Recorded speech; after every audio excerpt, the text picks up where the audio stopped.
हमारे इस news channel में आप सभी का स्वागत है। आइए देखते हैं दुनिया भर की तमाम खबरें। भारत नेपाल विवाद से भारत या चीन दोनों में से किसी एक को फायदा होने वाला है। देखते हैं किसको होता है फायदा। तिब्बत के भीतर कैलाश मानसरोवर तक जाने के लिए पिथौरागढ़ होते हुए लिपू लेक के रास्ते 80 किलोमीटर की नई सड़क ने भारत और नेपाल के रिश्तों में मौजूद एक पुराने घाव को फिर से उधेड़ दिया है। भारत ने इस घाव को वक्त रहते नहीं भरा। इसी का नतीजा है कि नेपाल और भारत के रिश्तों में दरारें इतनी गहरी होने का खतरा उपस्थित हो गया है, जिसका इलाज काफी दर्द भरा होगा। इसमें कोई शक नहीं कि इसका फायदा चीन को मिलेगा, क्योंकि इस विवाद से नेपाल में भारत विरोधी हवा और तेज चलेगी। इस मसले पर नेपाल में राजनीतिक आम राय बन चुकी है और भारत विरोधी प्रदर्शन होने लगे हैं। भारत चीन नेपाल के त्रिकोण पर स्थित काला पानी लिपू लेक इलाके पर भारत का प्रशासनिक और राजस्व अधिकार 19वीं सदी से हो रहा है। यह भी सही है कि 1816 में ब्रिटेन, भारत और नेपाल के बीच हुई सुगौली संधि में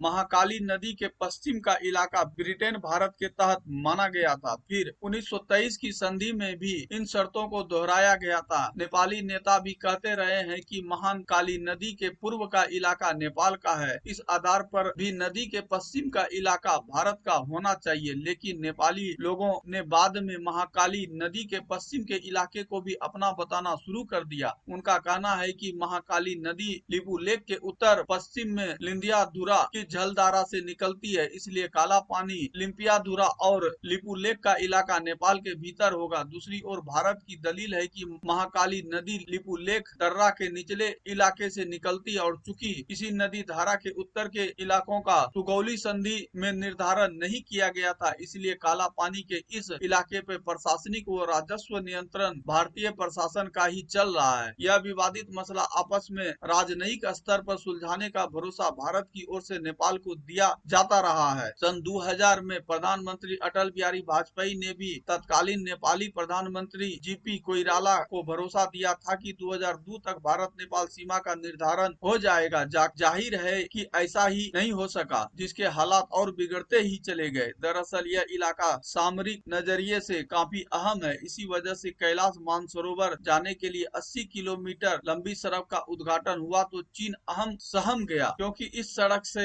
होकर तिब्बत के भीतर तक भारतीय सैन्य आवाजाही आसानी से हो जाएगी। हालांकि चीन ने कहा कि यह मसला भारत और नेपाल के बीच का है, इस पर वह कोई टिप्पणी नहीं करेगा, लेकिन राजनयिक इलाकों में यही माना जाता है कि चीन पर्दे के पीछे से नेपाल को काला पानी का मसला उठाने के लिए भड़काता रहता है। भारत और नेपाल के बीच सदियों से चले आ रहे रोटी बेटी के रिश्ते में दरार पैदा करने में चीन कामयाब हो गया लगता है। आज जब भारत और नेपाल के रिश्तों में शक की दीवार पहले से खड़ी है और नेपाली नेता चीन की खुशामद को मजबूत है, तब नेपाल द्वारा जमीन संबंधी विवाद खड़ा किया जाना भारत नेपाल रिश्तों की राह में कांटे बोने का ही काम करेगा। चीनी राजदूत ने नेपाल की राजनीति में अपने दबदबे का संकेत 2 हफ्ता पहले दिया था, जब उन्होंने काठमांडू में नेपाली राजनेताओं को एक असामान्य बैठक में बुलाकर कहा कि प्रधानमंत्री केपी शर्मा ओली के खिलाफ विद्रोह न करे। चीनी राजदूत की बैठक में पूर्व प्रधानमंत्री प्रचंड जैसे राष्ट्रीय नेता भी शामिल थे, जिन्हें अपने अस्तित्व का संकट झेलना पड़ा है, इसलिए उन्होंने चीनी राजदूत की बात मान ली। साफ है कि चीनी राजदूत का नेपाली राजनेताओं का दबदबा इतना बढ़ गया है कि वह नेपाली राजनीतिज्ञों को निर्देश दे सकते हैं कि सरकार कैसे और किसकी अगुवाई में चलानी है। इसी का नतीजा है कि नेपाली प्रधानमंत्री ने लिपू लेक दर्रा के आसपास के इलाके को अपना इलाका बताते हुए किसी भी तरीके से इसे भारत से छीन लेने का संकल्प नेपाली विधानसभा में किया है। नेपाल सरकार ने नेपाल का नया मानचित्र भी जारी किया है, जिसमें काला पानी लिंपियाधुरा लिपू लेक के इलाके को नेपाल का हिस्सा दर्शाया गया है। पिछले हफ्ता भारतीय थल सेना प्रमुख जनरल मुकुंद